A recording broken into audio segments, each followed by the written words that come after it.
दूसरे प्रकार से जो शक्तिपात करते हैं आंखों के द्वारा, आंखों के द्वारा हर एक गुरु या मार्गदर्शक शक्तिपात नहीं कर सकता है।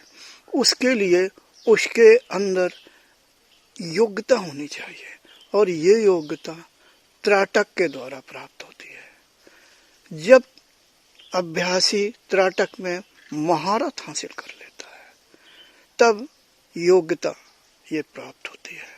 अब उसने कितनी महारतता प्राप्त कर रखी है, इस पर निर्भर करता है। हाँ, इसमें एक कमी होती है।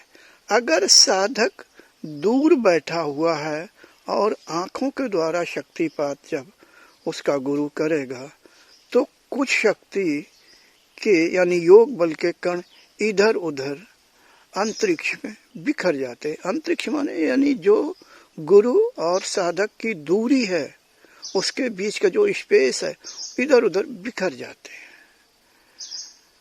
और कम जितनी निकाली हुई है शक्ति, उससे कम उसके अंदर प्रवेश कर पाती है। मगर इसमें एक लाभ है, अगर साधक दूर बैठा हुआ है, तब भी वो मार्गदर्शक या गुरु शक्तिपात कर देता है या कर सकता है। उसे साधक के नजदीक नहीं जाना पड़ता है, दूर से ही शक्तिपात कर देता है।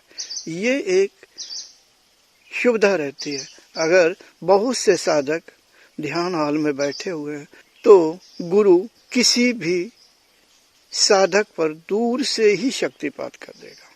हाँ, वो साधक शायद ना समझ पाए, या कभी कभी समझ भी सकता है कि हमारे अंदर शक्ति प्रवेश कर रही है और उसके गुरुदेव शक्तिपात कर रहे हैं। यह साधक के योग्यता के अनुसार होता है। मगर अन्य बैठे हुए साधक इस बात को नहीं समझ पाते हैं कि गुरुदेव शक्तिपात किस पर कर रहे हैं और क्या संकल्प करके कर रहे हैं, ये तो कोई नहीं जान पाता है। यानी संकल्प क्या है, ये उसके मन के अंदर ही रहता है। तो दूर से शक्तिपात करने में ये बड़ा लाभ होता है, और बस थोड़ा हानि कहना चाहिए या नहीं भी कहना चाहिए कि उसके योग बल के कण कुछ इधर उधर बिखर जाते हैं। तो कुल मिलाकर के ऐसे साधकों पर तभी शक्तिपात किया जाना चाहिए या करते हैं जब साधक की साधना अच्छी होती है, तब दूर से यानी आंखों के द्वारा यानी त्राटक के द्वारा शक्तिपात करते हैं। तीसरे प्रकार की जो शक्तिपात होती है संकल्प के द्वारा।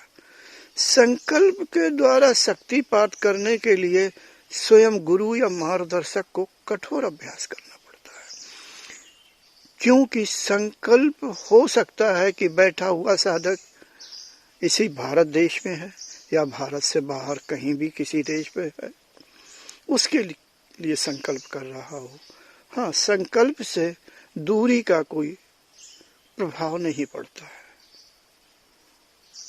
मगर इसके लिए जबरदस्त संकल्प करना चाहिए। और इसके लिए अभ्यासी यानी जो शक्तिपात करता है, उसके अंदर बहुत ज़्यादा शुद्धता होनी चाहिए और सत्य में निष्ठा होनी चाहिए, ताकि उसका संकल्प पूरा हो सके। संकल्प के द्वारा पूर्ण रूप से कार्य करवा पाना बड़ा मुश्किल सा है। यह श्रेष्ठ गुरु ही ऐसा कार्य कर पाते हैं, हर एक गुरु नहीं कर पाते हैं।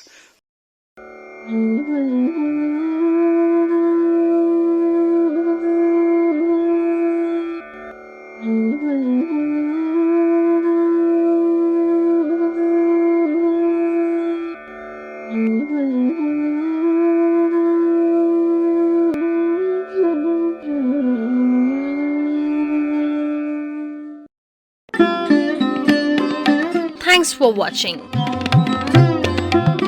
Remember to like, comment and subscribe. है।